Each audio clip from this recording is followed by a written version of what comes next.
Stop for a second and really look at your TV. Not a quick glance. Actually look at it. That thin frame, that massive screen, the way it sits in your living room like a piece of modern art. You probably paid a lot for it. You compared specs, watched reviews, convinced yourself this was the perfect TV. And when it's turned off, it looks perfect. But the moment you turn it on, everything changes. Your beautiful screen turns into a billboard. Ads everywhere. Sponsored apps you never asked for. Menus that lag. Remotes that hesitate. Pop-ups pushing shows you don't care about. And somewhere in the background, your viewing habits are being tracked and sold. You're no longer the customer. You're the product. This is the modern smart TV experience, and for most people, it's quietly miserable. At first, it feels fine. Fast. Smooth. But after a year or two, updates pile up. The cheap processor inside your TV starts to struggle. Apps take longer to open. Switching inputs feels painful. And suddenly, your expensive TV feels old. That frustration is not an accident. For years, there's been one simple escape from this mess, a small black box that just works. The Apple TV 4K. No ads, no lag, no tracking you for advertisers. It treats you like someone who paid for a product and deserves a good experience. The interface is clean, apps open instantly, and even years later, it still feels fast. But here's the problem. It's now 2026, and the Apple TV you can buy today is based on 2022 hardware. In tech years, that's ancient. 4 years is the difference between fast and instant.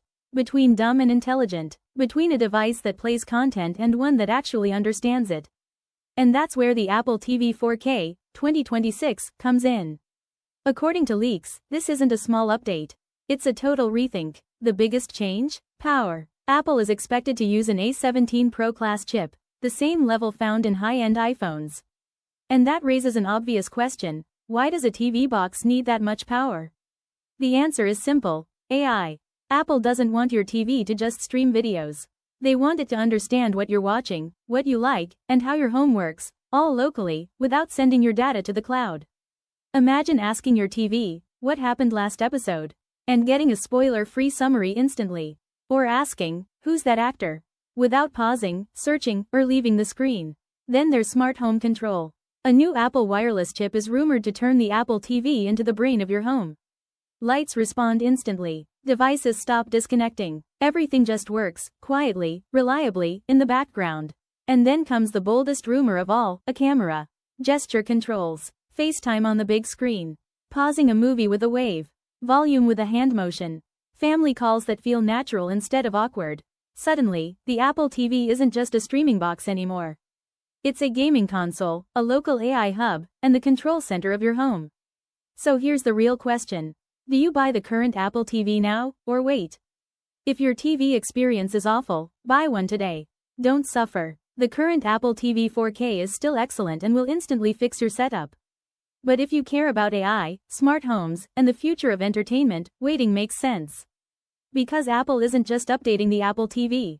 They're about to make TV exciting again.